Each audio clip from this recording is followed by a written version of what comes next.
39편 1절부터 13절까지 우리 한 절씩 교독하겠습니다. 내가 말하기를 나의 행위를 조심하여 내 혀로 범죄하지 아니하리니 악인이 내 앞에 있을 때에 내가 내 입에 재갈을 먹이리라 하였도다.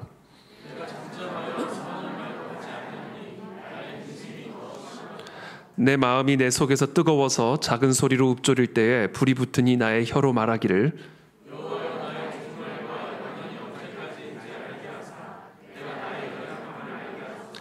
주께서 나의 날을 한 뼘 길이만큼 되게 하심에 나의 일생이 주 앞에는 없는 것 같사오니 사람은 그가 든든히 서 있는 때에도 진실로 모두가 허사뿐이니이다. 각 사람은 그림자같이 다니 헛된 일로 소란함 재물을 쌓으나 누가 걸론지 알지 못하나이다. 주여 이제 내가 무엇을 바라리요 나의 소망은 주께 있나이다. 나를 모든 죄에서 건지시며 우매한 자에게서 욕을 당하지 아니하게 하소서. 내가 잠잠하고 입을 열지 아니함은 주께서 이를 행하신 까닭이니이다.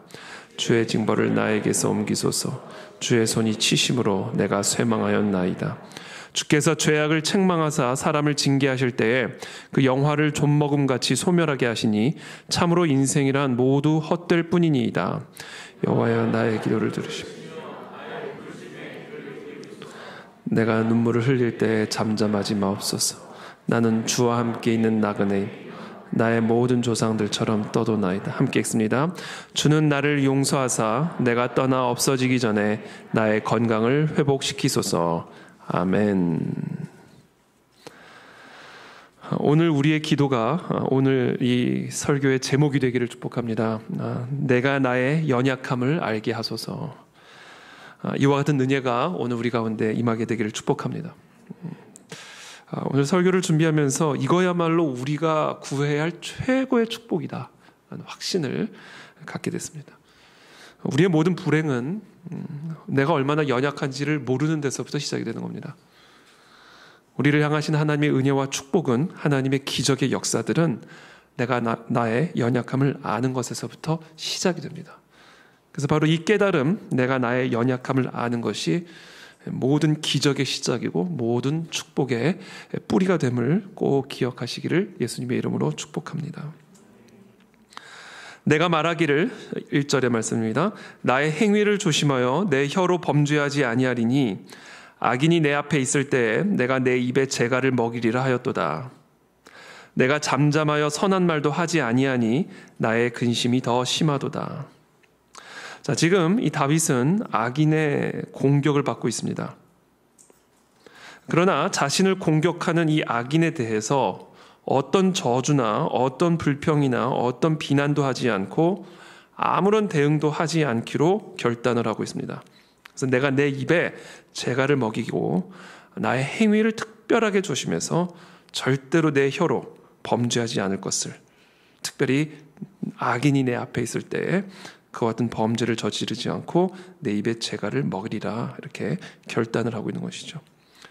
심지어 선한 말도 하지 않을 것이다. 거짓된 말일 테니까, 그것도 죄니까.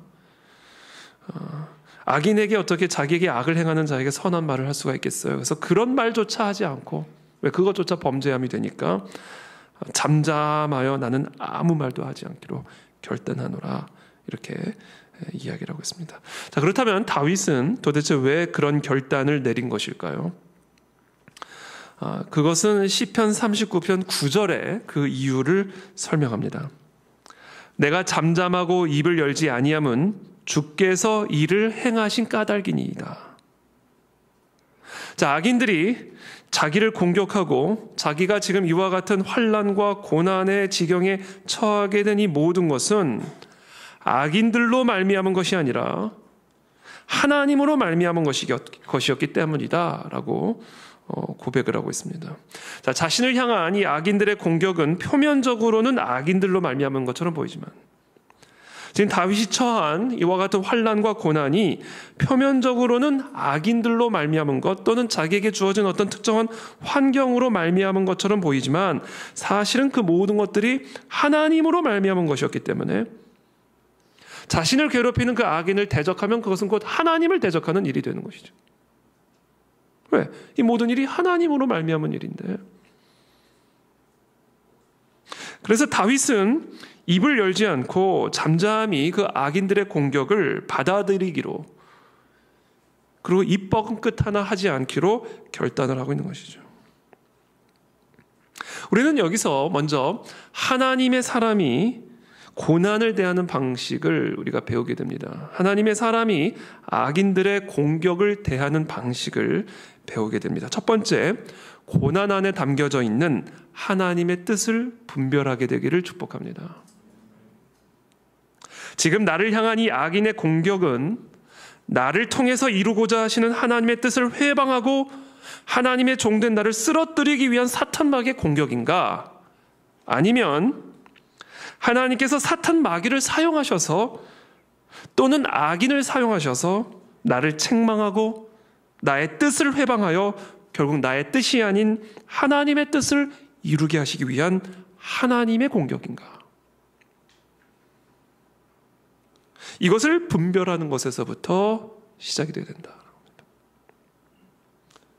우리가 당하는 고난과 환난의 의미와 목적을 분별할 수 있도록 하나님께 은혜를 구하시기를 축복합니다. 그리고 그에 따라 합당하게 반응하시기를 축복합니다. 무조건 침묵하고 견뎌내는 것만이 답도 아니고, 그렇다고 무조건 대항하고 반격하는 것만이 답도 아닙니다. 우리에게 고난과 환난이 오거든, 악인의 불의한 공격이 주어지거든, 먼저 그 안에 담겨져 있는 하나님의 뜻과 목적이 무엇인지를 구하고 그것에 따라 합당하게 반응하고 그것에 따라 합당하게 행동하셔야만 됩니다. 왜냐하면 그것이 하나님으로 말미암은 것일 수가 있기 때문에 그렇습니다. 그것이 하나님의 사람이 환난을 대하는 방식입니다. 두 번째, 그것이 어떤 고난이라 할지라도, 그것이 어떤 불의한 악인들의 공격이라 할지라도 그 안에는 하나님의 선하심이 있음을 반드시 기억하고 붙잡아야 됩니다. 다윗이 악인들의 공격 앞에서도 침묵을 결단할 수 있었던 이유는 대응하지 않고, 그것은 악인들의 공격이 다윗을 위한 하나님의 공격이라는 사실을 알았기 때문이에요. 이 모든 고통과 환난 안에도 다윗을 위한 하나님의 선하신 뜻과 목적이 있음을 전적으로 신뢰했기 때문에 그와 같은 악인들의 공격에서도 입을 다물고 묵묵히 잠잠히 그 고난을, 환난을, 공격을 견뎌내고 참을 것을 결단하고 있는 겁니다. 자, 그렇다면 그런 믿음은 도대체 어디서부터 나오는 것일까? 하나님의 선하심을 믿는 믿음에서부터 나오는 겁니다. 하나님은 항상 선하신 분이다. 너희 중에 누가 아들이 떡을 달라 하는데 돌을 줄 부모가 있으며, 너희 중에 누가 생선을 달라 하는 자녀에게 뱀을 줄 부모가 어디 있겠냐? 너희가 악한 자라도 좋은 것으로 자식에게 줄 알거든. 하물며 하늘에 계신 너희 아버지께서 구하는 자에게 좋은 것으로 주시지 않겠느냐? 여러분, 하늘에 계신 아버지는 우리의 아버지십니다. 그래서 그 하나님은 우리에게 항상 선한 것만 주시는 분이세요. 여러분, 우리가 흔히 하나님은 나에게 언제나 항상 365일 24시간 평생 좋은 것만 주시는 분으로 생각합니다. 맞습니다. 하늘에 계신 우리 아버지는 지금 마태복음 7장에서의 예수님의 말씀처럼 항상 우리에게 선하고 좋은 것만 주시는 분이에요. 예외가 없어요. 여러분, 그걸 믿으십니까? 그러나 하나님이 주시는 그 선한 것 안에는, 그 가장 좋은 것 안에는 우리를 괴롭고 고통스럽게 만드는 것들도 포함되어 있다는 사실을 꼭 기억하셔야 됩니다. 하나님께서 하나님의 사랑하는 자녀들에게 이와 같은 고난과 아픔을 주시는 이유는 그 고난과 아픔 자체가 선한 것이기 때문이 아니라 그것이 우리에게 선한 유익을 줄 수 있기 때문이다. 그것 자체는 선한 게 아니죠. 천국에 고난이 있겠습니까? 천국에 아픔이 있겠습니까? 천국에 악인들의 공격이 있겠습니까? 그것 자체는 절대로 선한 것이 아니에요. 그럼에도 불구하고 선하신 하나님이 그와 같은 것들을 우리에게 허락하시는 이유는 그것 자체가 선한 것은 아닐지라도 우리에게 선한 유익을 줄 수 있기 때문에 그래요. 그리고 그와 같은 고난과 악한 것들이 우리에게 선하고 유익한 것이 될 수 있는 이유는 우리가 악하기 때문에 그렇습니다. 하나님은 선하시지만 하나님의 자녀들은 악하기 때문에 하나님이 우리에게 주고자 하시는 선하고 좋은 것 안에는 우리의 그 악을 제거하기 위해 필요한 고통과 아픔이 포함되어 있을 수 있습니다.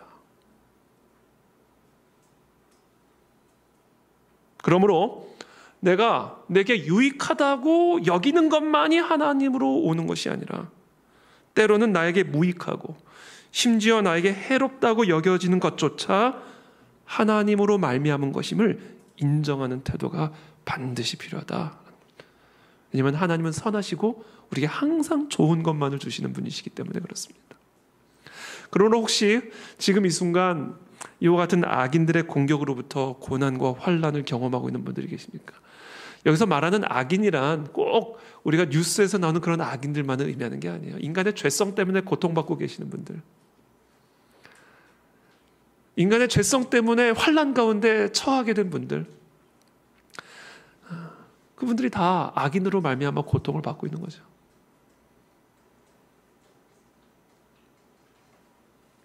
근데 그런 모든 것 자체가 선한 것은 아니지만 그와 같은 것들을 통해서 하나님은 내 안에 있는 악을 제거하시는 분이시다. 그것을 받아들이시겠습니까? 세 번째,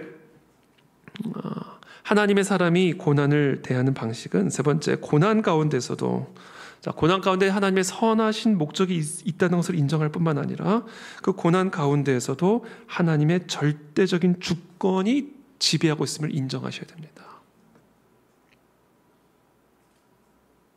우리에게 가장 선하고 유익한 것이 무엇인지 알고 계신 그 하나님께서는요, 때로 우리의 유익을 위해서 우리에게 고통을 주십니다. 이것을 바꿔 말하면 하나님은 우리의 삶의 모든 것을 합력하여 결국에는 하나님을 위해서 그리고 나를 위해서 선으로 바꾸실 수 있는 주권자이시다.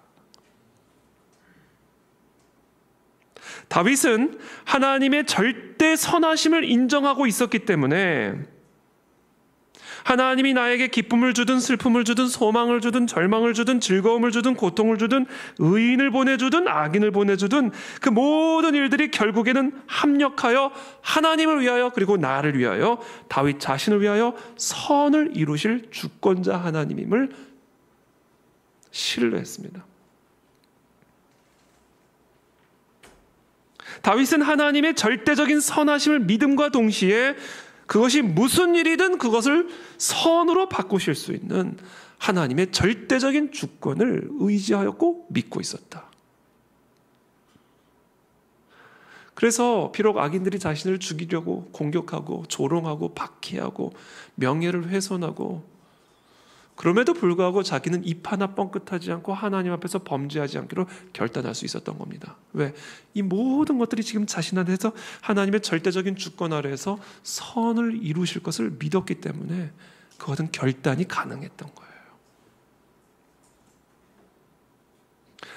성경에 보면 그래서 하나님에게 쓰임받았던 하나님의 모든 사람들은 고난과 환난과 악인의 공격 앞에서 그와 같은 믿음과 신앙을 가지고 범죄하기를 거부했습니다.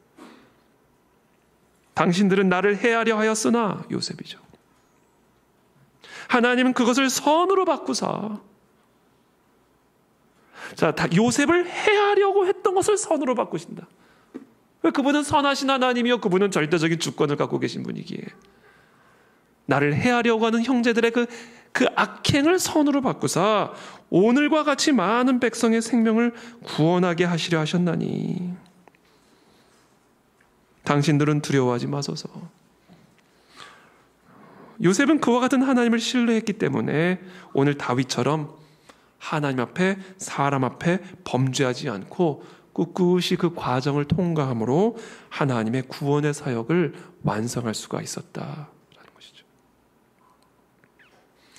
이런 과정을 통과하시는 분들은 꼭 오늘 이 진리를 기억하게 되기를 바랍니다. 절대로 흔들리거나 절망하거나 두려워하지 않게 되기를 축복하고 기도합니다.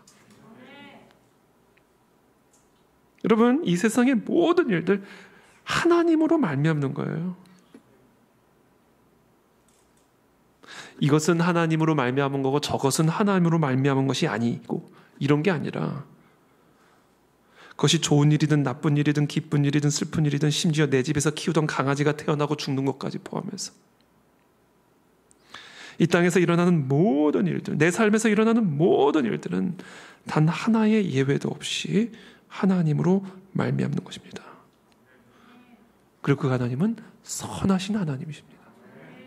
그래서 성경은 우리에게 명령하신 거예요. 그러니까 항상 기뻐하라. 그리고 범사에 감사하라. 그 이유가 바로 여기에 있는 겁니다.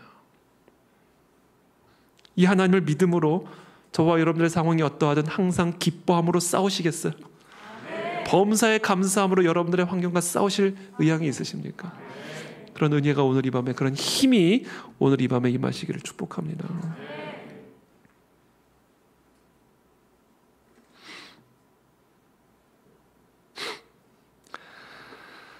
다윗이 악인의 공격 앞에서도 입을 열지 않기로 결단했던 이유, 이 모든 일들이 하나님으로 말미암은 것이요, 이 모든 일을 통해 하나님의 선하신 뜻이 성취될 것을 믿었기 때문에 그랬습니다.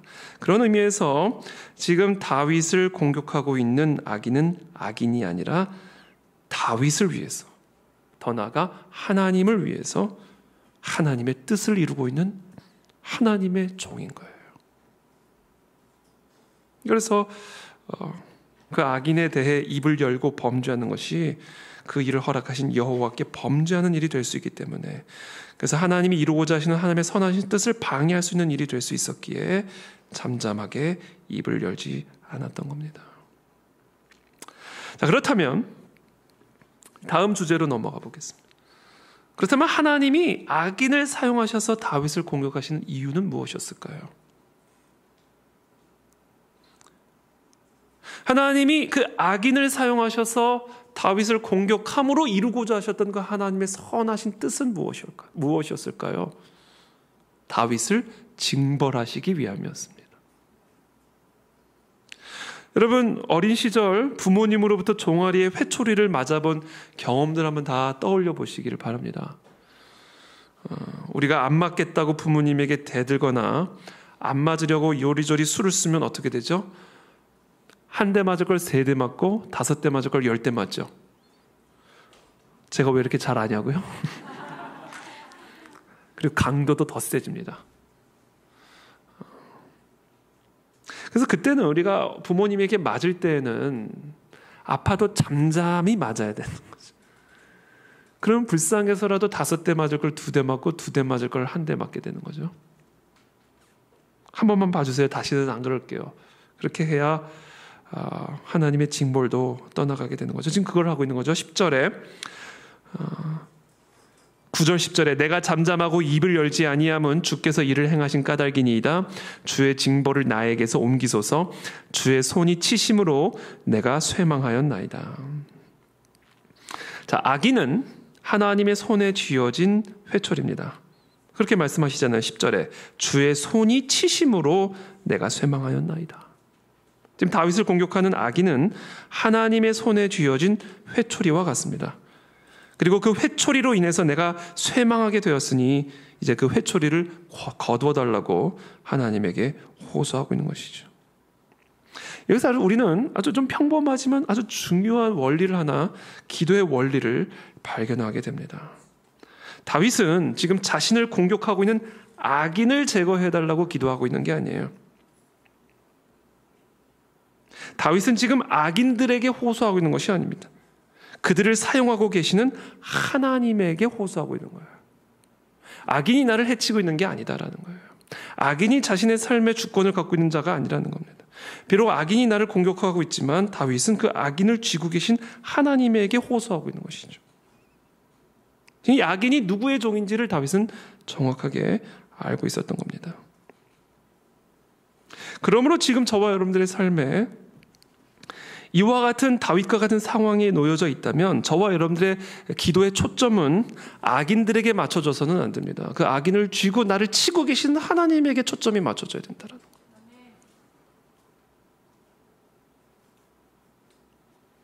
자, 그렇다면 하나님은 왜 다윗을 징벌하고 계셨던 것일까? 지금 하나님은 다윗을 징벌하기 위해서 회초리를 들고 치고 계시는 거거든요. 그래서 다윗은 하나님에게 호소하는 거예요. 회초리를 걷어달라고. 그것을 알아야죠. 그래야 회초리가 떠나죠. 하나님은 왜 다윗을 징벌하고 계셨던 것일까? 단순해요. 다윗의 죄악 때문이었습니다.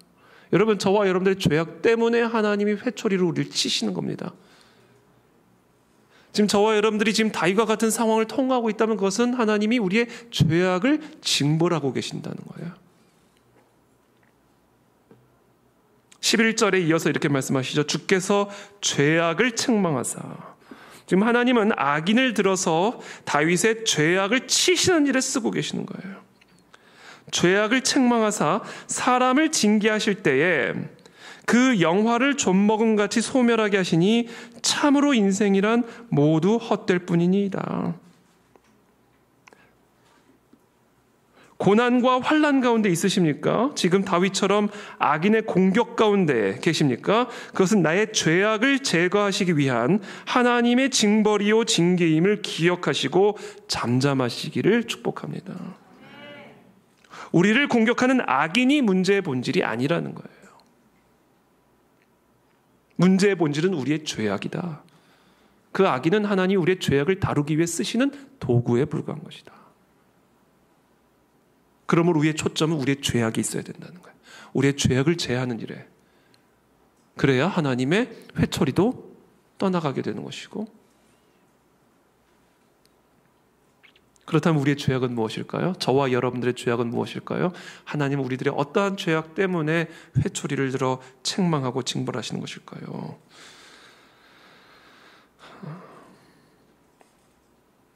이렇게 말씀하시죠. 11절에 주께서 죄악을 책망하사 사람을 징계하실 때에 어떤 식으로 징계를 하셨는가? 악인들을 통해서 어떻게 다윗의 죄악을 책망하셨는가? 그 영화를 좀먹음같이 소멸하게 하시니 참으로 인생이란 모두 헛될 뿐이니이다. 자, 하나님이 다윗에게 다윗의 영화를 좀먹음같이 소멸하게 하심으로써 책망하셨다라는 거예요. 그러니까 우리는 이것을 역으로 생각하여 하나님이 다윗의 어떤 죄악 때문에 심판하셨는지를 알게 됩니다. 그것은 뭐냐? 인생이란 모두 헛된 것이라는 사실을 망각하고 있었던 죄악. 자신의 영화를 의지하고 있었던 죄악. 을 하나님이 책망하사 징계하심으로 다윗에게 깨우침을 주신 거예요. 너의 영화는 좀먹음같이 소멸되는 거야. 참으로 인생이란 헛된 것이야. 라는 이 사실을 징계를 통해 깨닫게 하심으로써 다윗의 죄악을 제하셨다.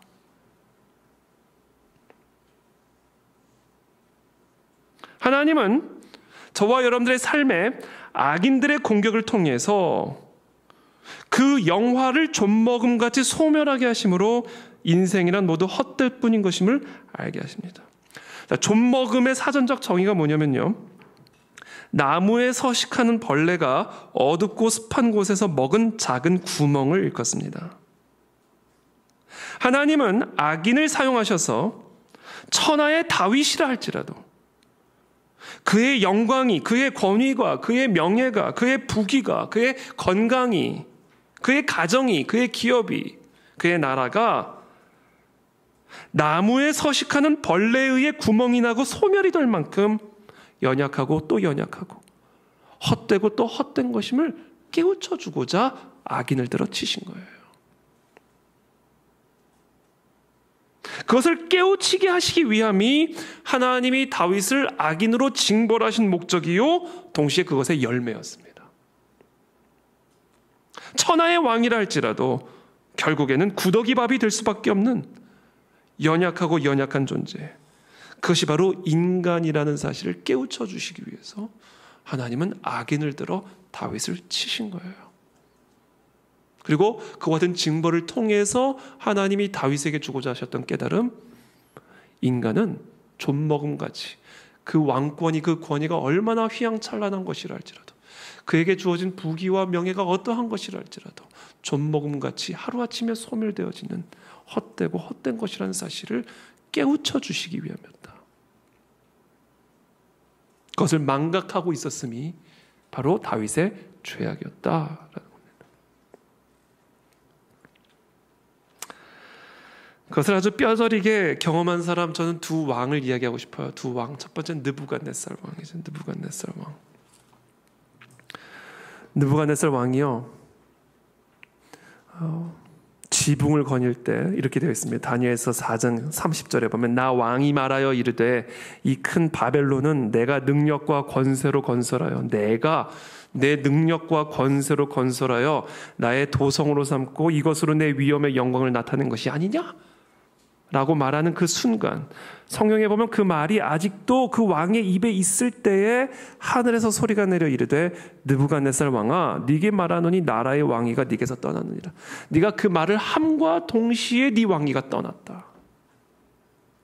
네가 사람에게서 쫓겨나서 들짐승과 함께 살면서 소처럼 풀을 먹을 것이요, 이와 같이 7대를 지내서 지극히 높으신 이가 사람의 나라를 다스리시며 자기의 뜻대로 그것을 누구에게든지 주시는 줄을 알기까지 이르리라 하더라. 바로 그때 이 일이 나 느부갓네살에게 응함으로 내가 사람에게 쫓겨나서 소처럼 풀을 먹으며 몸이 하늘 이슬에 젖고 머리털이 독수리털과 같이 자랐고 손톱은 새 발톱과 같이 되었더라. 하루아침에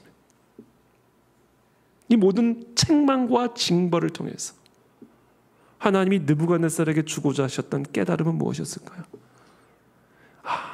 내가 바벨론을 건설한 것이 아니었구나. 지극히 높으신 이가 사람의 나라를 다스리고 계시고 하나님의 뜻대로 내게 주어진 왕위를 누구에게나 주실 수 있는 것이구나. 인간은 정말로 아무것도 아닌 거구나. 그러므로 내게 주어진 이 왕권으로 내가 속아 넘어가면 안 되겠구나. 내게 주어진 재물 때문에 내가 속아 넘어가서는 절대로 안 되겠구나. 내게 건강이 있다고, 내게 지혜가 있다고, 내게 능력이 있다고, 내게 사람들이 있다고 절대로 속아 넘어가서는 안 되는 것이구나. 다윗은 속아 넘어갔었던 거예요. 그래서 악인을 들어 징벌하심으로 다시금 그것을 기억하게 하신 겁니다. 나는 정말 아무것도 아니고 이 존먹음같이 내 영화가 사라질 수 있는 거구나.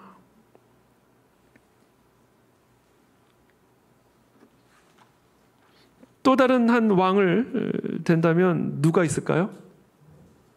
도레미파 솔로몬. 솔로몬이죠. 전도서. 전도서 2장에 보면 이렇게 되어 있습니다. 나는 내 마음에 이르기를, 자, 내가 시험 삼아 너를 즐겁게 하리니 너는 낙을 누리라. 여러분, 저는 이 솔로몬에게 주신 하나님의 징벌은 뭐였다고 저는 생각을 하냐면요, 무한대의 부. 이게 저는 솔로몬에게 주셨던 하나님의 징벌이었다라고 생각합니다. 무한대의 권력. 그래서 지금 솔로몬이 이렇게 얘기하는 거예요. 3절에 보면, 내가 내 마음으로 깊이 생각하기를 내가 어떻게 해야 내 마음을 지혜로 다스리면서 술로 내 육신을 즐거. 솔로몬이 그 어마어마한 부귀 영화와 평강과 권력을 가지고 그 자신의 궁 안에서 무슨 궁리를 했냐면, 나를 시험 삼아 한번 어디까지 즐겁게 할 수 있는지 한번 해보자. 술로 내 육신을 어느 정도까지 즐겁게 할 수 있는지 한번 해보자. 나의 사업을 그래서 한번 크게도 해봤다. 내가 나를 위해 집들을 짓고 포도원을 일구고 여러 동산과 과안을 만들어보고 그 가운데 각종 과목도 다 심어봤고 남녀노비들을 사보기도 하고 나를 위해 집에서 종들을 낳아보기도 하고 예루살렘에 있던 모든 자들보다 내가 소와 양떼 소유를 더 많이 가져보기도 해보고 은, 금과 왕들이 소유한 보배와 여러 지방의 보배를 나를 위해서 쌓고 또 쌓고 인생들이 기뻐하는 처첩들을 내가 많이 두어보기도 했노라. 그렇게 내가 10절에 무엇이든지 내 눈이 원하는 것을 내가 금하지 아니하며 무엇이든지 내 마음이 즐거워하는 것을 내가 막지 아니하였으니 이는 나의 모든 수고를 내 마음이 기뻐하였음이라.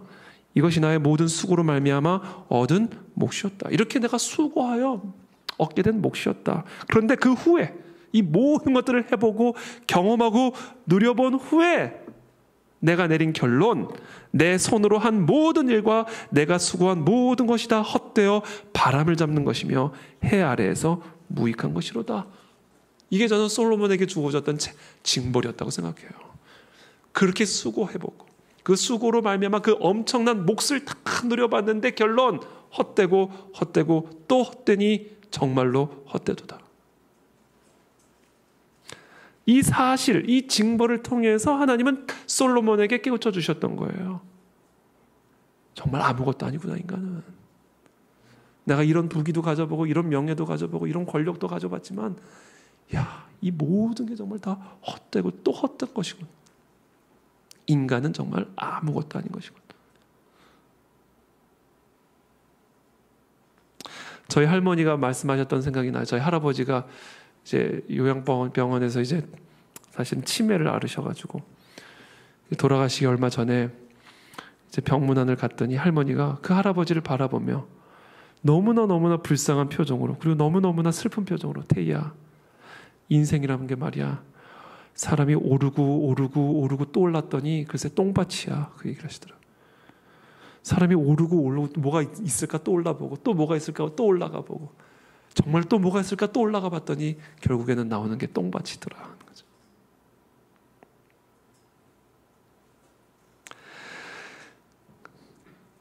인생의 쾌락도 헛되고, 크게 성공한 사업도 헛되고, 창고에 가득한 은금도 헛되고. 그래서 하나님은 솔로몬에게 무한대의 부귀 영화를 주심으로 그 모든 것들이 헛되고 또 헛되고 헛된 것임을 깨우쳐 주신 거예요. 그러므로 우리는 하나님께서 다윗의 어떤 죄악을 책망하시는지를 확인하게 됩니다. 다윗은 그 인생이 헛되고 헛된 것을 망각하고 자신의 영광과 부귀와 권력이 헛되고 헛된 것이며 그 모든 것들이 하나님으로 말미암은 것임을 망각하고 자신의 영화를 의지했고 왕위를 의지했고 자신의 권력을 의지했다라는 겁니다. 한마디로 교만함이었다라는 거예요. 여러분, 아담과 하와로 말미암아 시작된 죄악은요, 다른 죄악이 아닙니다. 교만함이었어요. 하나님 없이도 살 수 있다. 하나님의 말씀 없이도 살 수 있다. 인간의 죄악이란 하나님에게 절대적으로 의존적인 인간이 하나님으로부터 독립적인 존재로 타락한 겁니다. 자신이 자신의 삶의 왕이 된 거예요. 다윗은 비록 직분은 왕이었지만 다윗이 진정한 왕의 직분을 감당하기 위해서는 역설적으로 그리고 철저하게 다윗은 하나님의 종이 되어야만 했습니다. 그러나 다윗은 그 왕의 직분에 취해 자기가 진짜 왕이 되어버리는 죄악을 범하게 된 거죠. 이것이 우리가 흔히 범하기 쉬운 죄악입니다. 그래서 하나님은 악인을 들어서 다윗의 왕위를 의존하고 있고 다윗의 영화를 의지하고 있는 그와 같은 죄악된 다윗의 삶을 치심으로 나의 영화도 아무것도 아니고 자신의 왕위와 권력도 아무것도 아님을 깨닫게 해주신 것이죠. 그래서 다윗은 이와 같은 징벌 앞에서 아무 말도 하지 않고 잠잠히 하나님의 그와 같은 징벌을 완전하게 온전하게 받아들이기로 결단한 겁니다. 그래서 나의 높아진 마음들이 낮아지게, 이 하나님의 이 악인을 통한 징벌을 온전하게 받아들임으로, 온전히 소화함으로 병들어 있는 자신의 영혼을 고치기로, 자신이 하나님처럼 높아진 마음들을 철저하게 낮추는 참된 종의 자리로 다시금 내려가기 위해 악인의 공격을 온몸으로 받아들이기로 결단을 한 겁니다. 그러면서 3절에 이렇게 고백하죠. 내 마음이 내 속에서 뜨거워서. 그렇죠? 이게 우리의 높아진 교만한 마음을 낮추시는 성령의 역사입니다. 하나님이 악인을 통해서 우리를 징벌하실 때 그것을 입 밖으로 내밀지 않고 그것을 온 마음과 몸으로 받아들일 때 성령 하나님께서는 나의 이 교만하고 병들어 있는 연약한 인간의 모습을 완전히 망각한 나의 영혼을 뜨거운 하나님의 불로 낮추시는 역사들을 일으키신다. 그때 이렇게 얘기하죠. 3절 4절에 내 마음이 내 속에서 뜨거워서 작은 소리로 읊조릴 때에 불이 붙으니 나의 혀로 말하기를 여호와여 나의 종말과 연한이 언제까지인지 알게 하사 내가 나의 연약함을 알게 하소서. 이 기도를 다윗이 하나님 앞에 진심으로 구하는 겁니다. 그래서 오늘 이 기도가 우리의 기도가 되어야 됩니다. 지금 다윗과 같은 이와 같은 고난의 과정, 환난의 과정, 악인들의 공격으로 말미암은 이와 같은 고통의 시간을 통과하고 있는 분들이 계신다면 그 모든 고통을 온몸으로 받아들여 그 하나님의 역사가 내 심령 속에서 뜨겁게 일하시도록 나 자신을 내어드려야 됩니다. 그와 동시에 하나님께 간절하게 구해야 돼요. 그 징벌의 목적이 이루어지도록 하나님, 나의 연한을 알게 하셔서 내가 얼마나 연약한 자인지를 깨닫게 해 주십시오.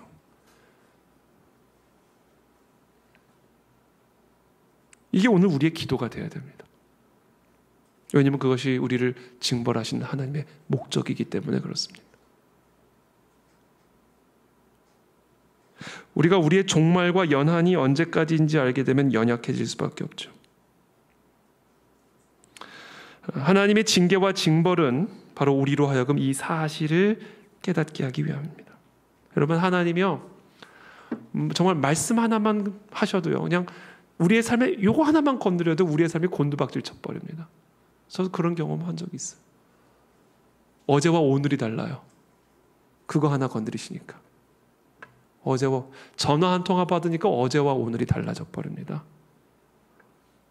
전화 한 통화에, 편지 한 통에, 이메일 한 통화에 어제와 오늘이 달라져 버려요.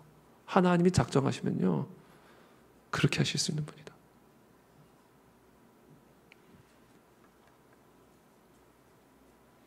그와 같은 일을 행하시는 이유는 우리가 얼마나 연약한 존재인지를 깨우쳐 주시기 위함입니다.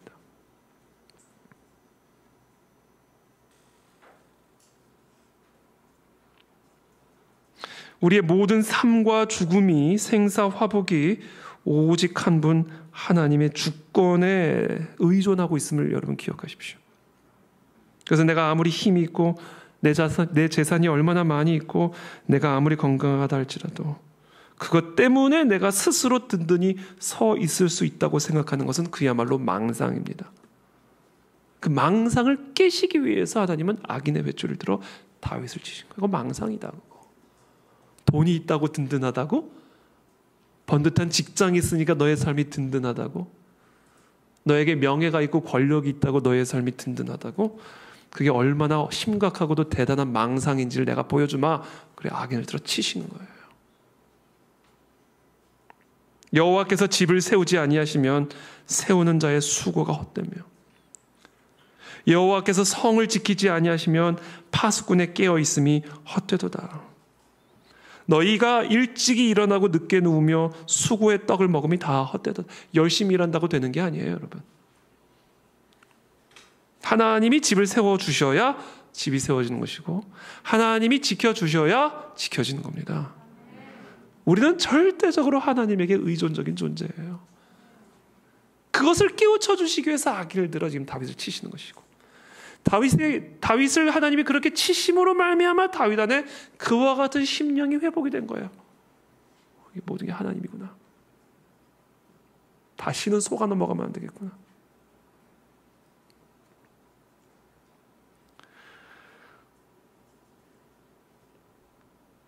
그래서 오늘 우리의 주제는, 오늘 말씀의 주제는 계속해서 처음부터 끝까지 이거예요. 나의 연약함을 내가 다시금 알게 해주십시오. 그래서 예수님은 그것을 비유로 요한복음 15장에서 이렇게 말씀하시죠. 나는 포도나무요 너희는 가지라. 그가 내 안에 내가 그 안에 거하면 사람이 열매를 많이 맺나니 나를 떠나서는 너희가 아무것도 할 수 없습니다. 제가 오늘 이 시편 39편 말씀을 묵상하면서 제 마음속에서 계속 되뇌이고 또 되뇌었던 말씀이고 기도. 하나님을 떠나서는 나는 아무것도 할 수 없습니다 라는 고백이었습니다. 걸을 수조차 없습니다. 숨조차 쉴 수 없습니다. 밥조차 먹을 수가 없습니다. 하나님을 떠나서는 나는 아무것도 아니고 아무것도 할 수 없습니다. 이것을 내 마음 중심으로 깨닫게 도와주십시오. 그것을 이루는 게 징벌입니다. 악인은 그 일을 이루고 있는 거예요. 다윗 안에서.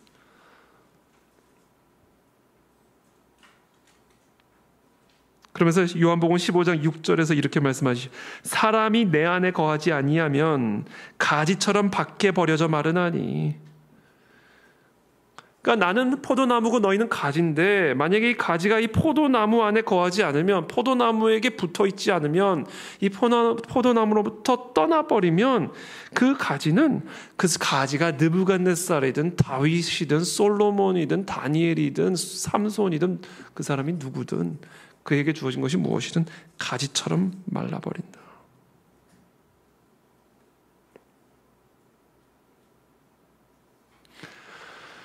그래서 인간이 연약한 존재라는 사실을, 하나님에게 절대적으로 의존적인 존재라는 사실을 심령 깊은 곳에서 그 중심으로 깨달은 자들은요, 절대적으로 하나님에게만 의존적인 존재로 살아가게 되고요, 그게 그들의 삶의 방식이 되고요, 그것이 하나님에게만 절대적으로 의존적인 사람은요, 죄를 멀리합니다. 그렇게 되게 되어 있어요. 죄를 거부하게 되어 있어요.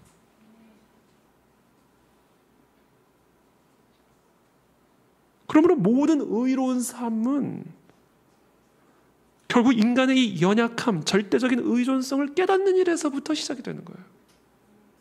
모든 죄악의 시작은 그것을 망각하면서부터 시작이 되는 겁니다. 더러워져도 괜찮아. 인간이 얼마나 연약한 존재인지를 망각하게 되면, 그래서 하나님에게 절대적으로 의존적이지 않은 상태가 되면 거룩에 대한 감각을 상실해버립니다. 뭐 굳이 그렇게 살 필요 없어. 그러나 인간이 얼마나 연약한 존재인지를 깨닫고, 그래서 인간은 절대적으로 하나님에게 의존적으로만 살 수 있음을 정말로 심령 중심으로 깨달은 사람은요, 철저하게 그 하나님에게 붙어있기 위해서 죄를 멀리하고 죄를 거부하고 의를 추구하는 삶을 살아가게 되어 있다.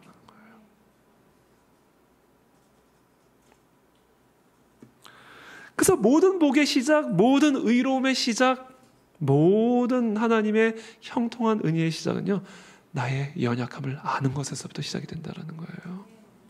그래서 우리의 기도가 돼야 된다.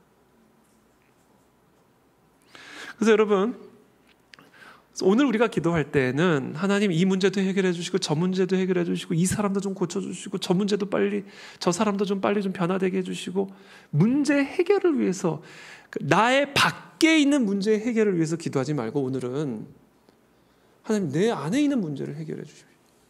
그게 이 모든 징벌의 이유고 목적이니까. 그리고 내 안에 있는 문제는 무엇이냐? 바로 나의 연약함을 모르고 있는 것을 깨닫게 해주십시오. 나의 교만함을 깨우쳐 주십시오. 그래서 하나님에게 절대적으로 의존적인 존재로 살지 않았음을 회개합니다. 처음부터 끝까지. 마치 가지가 포도나무에 붙어 있어야만 열매를 맺을 수 있고 포도나무를 떠나서는 아무 열매도 맺을 수 없는 것처럼, 하나님, 내가 하나님을 떠나서는 아무것도 할 수 없음을 이 시간 깨닫게 해주십시오.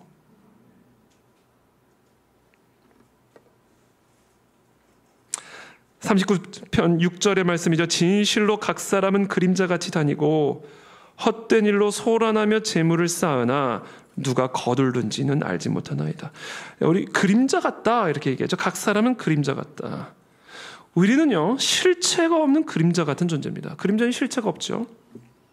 근데 그림자가 생기는 이유는 빛 때문에 생기는 거죠. 이것은 저는 이렇게 묵상을 했어요. 우리는, 인간이라는 존재는 빛 때문에 존재할 수 있는 그림자 같은 존재예요. 빛이 없다면 존재할 수도 없는 그림자 같은 존재. 우리가 존재할 수 있는 이유는 빛이 계시기 때문입니다. 그러므로 우리는 우리 힘으로 우리를 스스로 세울 수 있는, 우리 스스로 존재하게 할 수 있는 그런 존재들이 아니라 철저하게 빛 대신 하나님으로만 존재할 수 있는 존재임을 깨닫게 해주시고 그것을 알게 해주십시오. 6절에 사람이 저마다 이리저리 다니지만 그림자에 불과하고. 여러분, 그림자가 막 다녀보세요. 무슨 일이 일어나나? 아무 일도 안 일어나죠. 그림자에 불과하다. 별것도 아닌 일에 법석을 떨며 누가 갖게 될지 모르는 재물을 차곡차곡 쌓아둡니다. 별것도 아닌 일에 법석을 떤다. 이게 무슨 얘기냐면, 왜 그게 별것도 아닌 일이겠어요? 근데 지금 여기서 말하는 의미는 제가 묵상하기로는 그렇습니다. 별것도 아니어서 법석을 떠는 것을 비방하는 게 아니라 법석을 떤다고 그게 되냐? 아니 그게 네가 법석을 떤다고 그림자가 이리저리 다니면서 법석을 떤다고 그게 해결될 일이냐? 그림자가 다닌다고 그게 해결될 일이냐?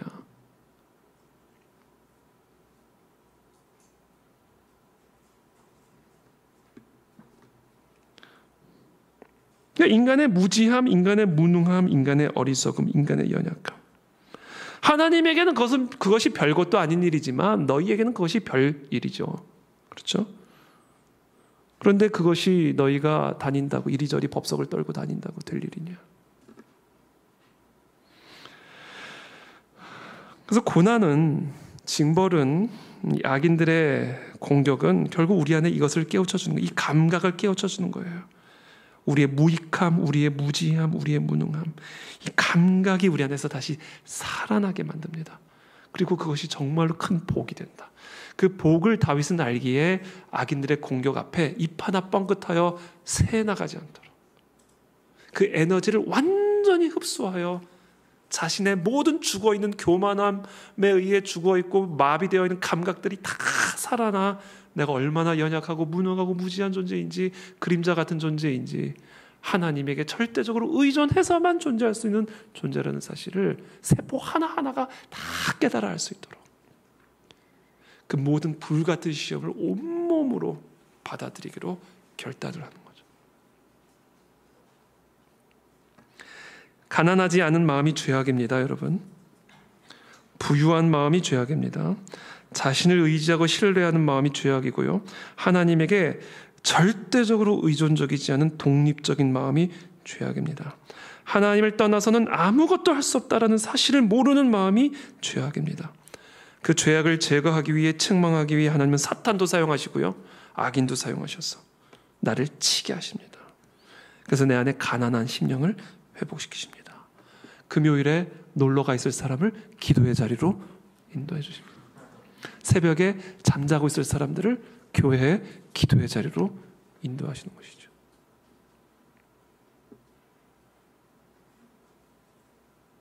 그래서 7절에 다윗은 이렇게 고백합니다. 주여, 이렇게 된 상황에서 내가 이제 무엇을 바라리?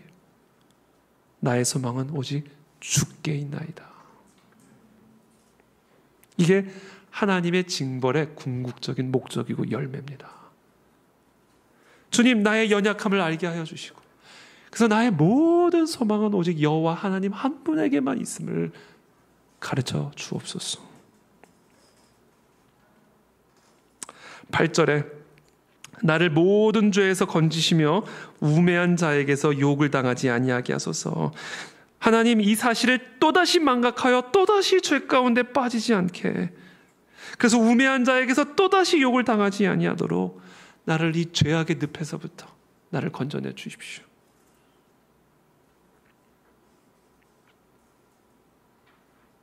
우매한 자로부터 지켜주는 것은 나의 왕권도 아니요 나의 군사력도 아니요 나의 신하들도 아니라 오직 하나님 한 분, 여호와 하나님 한 분뿐임을 내가 아주 철저하게 깨닫게 되었사오니 이제 나를 이 모든 것으로부터 건져내 주옵소서.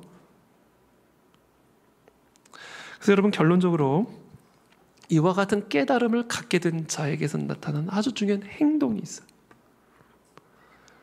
이 징벌을 통해서 정말 마음이 가난해지고 하나님에게 절대적으로 의존적인 존재가 되어서 하나님을 떠나서는 아무것도 할 수 없음을 철저하게 깨달은 하나님의 사람에게서 나타나는 궁극적인 삶의 열매가 있습니다. 이게 뭔지 아세요? 기도예요, 기도. 이 모든 일들이 결국 다윗을 어디로 인도하는지 아세요? 기도의 자리로 인도하는 겁니다. 기도는 하나님에게 절대적으로 의존적인 사람이 살아가는 삶의 방식입니다. 그래서 기도하지 않는 것은 죄악인 거예요. 죄악이에요. 기도를 게을리하는 것은 죄악입니다. 하나님은 그 죄악을 치십니다. 왜? 사람은 하나님에게만 절대적으로 의존적이어야만 하는 존재인데, 기도하지 않고 열심히 일한다고 나가 있고, 기도하지 않고 계획 짠다고 나가 있고, 기도하지 않고 사람 만난다고 나가 있고, 그게 죄악이라는 거예요. 그게 죄악. 그래서 하나님이 악인을 들어 치신 그래 한번 해봐. 한번 열심히 해봐. 열심히 해놓은 거 악인 들어서 사르륵 무너지게. 아직도 정신 못 차렸네. 한번 해봐. 또 악인을 들어서 사르륵 무너지게 하는 거예요. 웃으면서 얘기해서 죄송한데.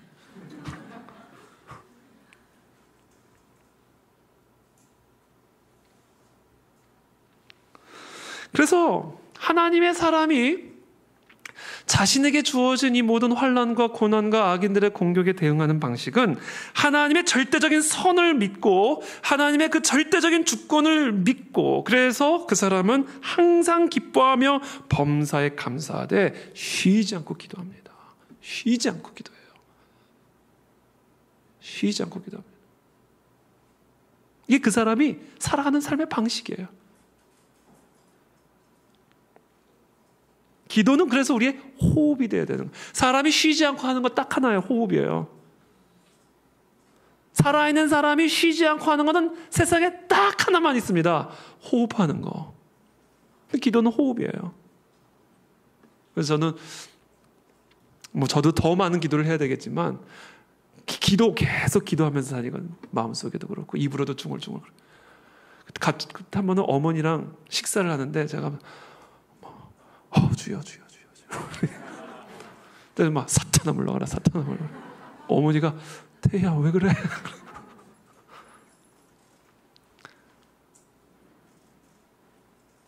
기도는 우리의 호흡이 돼야 됩니다. 기도하지 않고는 아무것도 안 됩니다. 여러분 기도하지 않고 열심히 해보세요. 아무것도 안 됩니다. 되는 것처럼 보이지만 하나도 되지 않아요. 그래서 기도해보세요. 아무것도 되지 않은 것처럼 보지만 다 됩니다. 다 돼요. 기도만 하면. 기도하지 않는 사람은 하나님이 의도하신 사람의 모습이 아니에요. 이걸 조금 더 적나라하게 펴면 그 사람은 사람이 아니에요. 왜? 하나님은 사람을 창조하시되 하나님에게 절대적으로 의존적인 존재로 살아가도록, 사람이 호흡하며 살아가듯 하나님에게만 의존하며 살아가도록 사람을 지으셨는데, 사람이 그 하나님을 의존하지 않고 하나님에게 기도하지 않는다면 그건 사람이 아닌 거예요. 죄인이지. 그래서 다윗은 사람 만들기 위해서 악인을 들어 치신 거예요.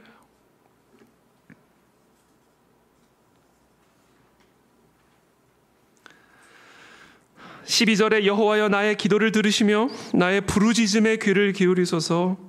내가 눈물 흘릴 때에 잠잠하지 마옵소서. 나는 주와 함께 있는 나그네이며 나의 모든 조상들처럼 떠도나이다. 여러분, 결국 다윗은 기도로 오늘 이 시편을 마무리를 지어가죠. 결국 다윗에게 남은 건 기도하는 삶이었어요.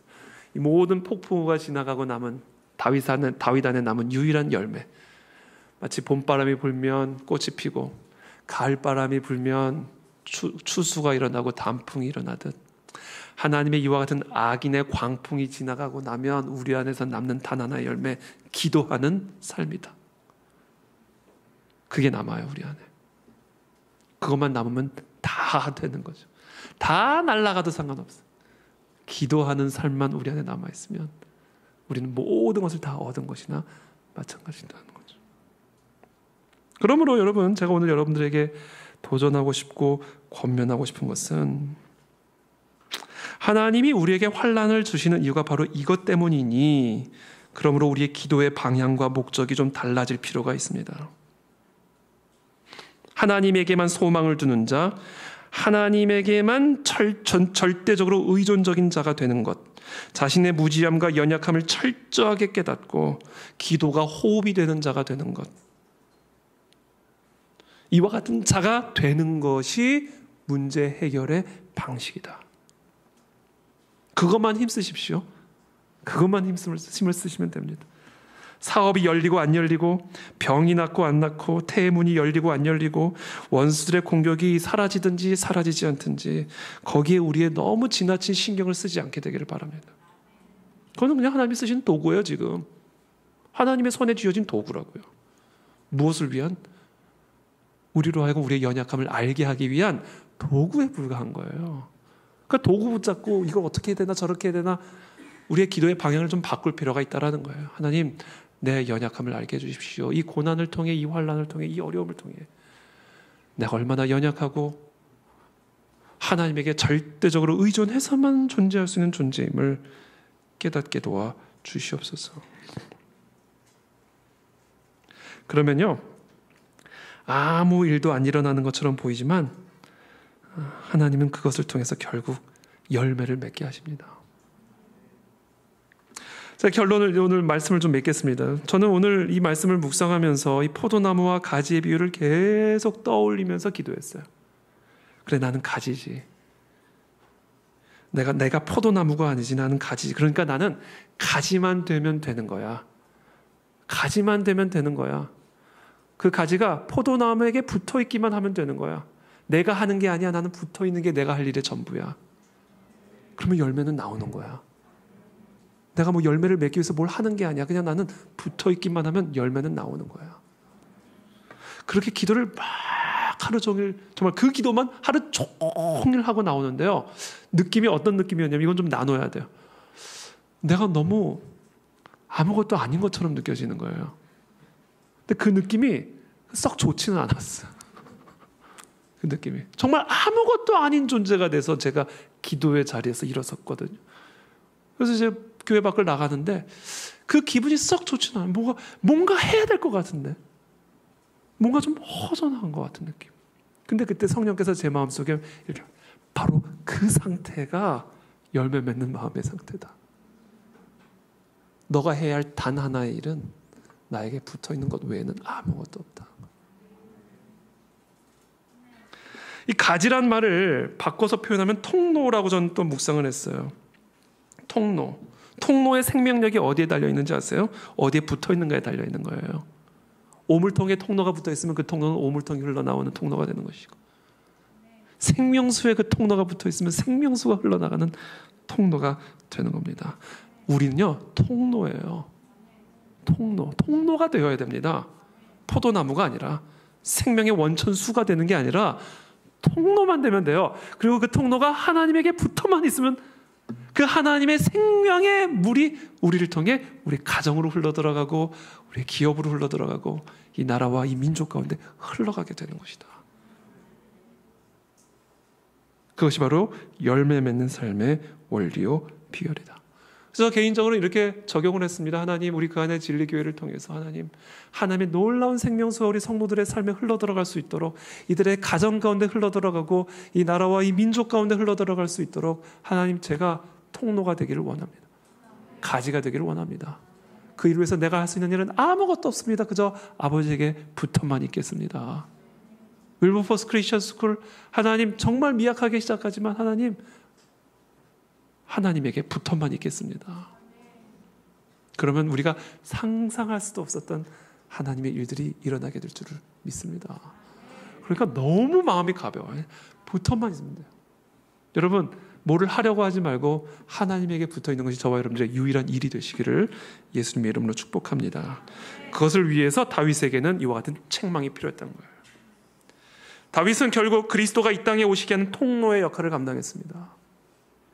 다윗의 후손으로 오신 예수 그리스도, 다윗의 삶은 하나님이 육신의 옷을 입고 하늘에서 이 세상 가운데 내려오게 하시기 위한 통로의 사명을 감당해야만 했던 거죠. 그래서 다윗에게는 이와 같은 책망과 징벌이 필요했던 것이죠. 그래서 오늘 시편 39편에서 이야기를 하는 이 다윗의 이 모든 과정은 결국 다윗이 하늘의 통로가 되기 위한 하나님의 책망이었음을 우리에게 가르쳐주고 있는 것입니다. 우리 그 안에 진리교회가 그와 같은 통로의 사명을 감당하게 되기를 축복합니다. 대한민국을 살리고 이 나라와 열방을 살리는 그 안에 진리교회와 우리 성도들이 되게 도와 주옵소서. 함께 이 시간 기도하며 나가기를 원합니다.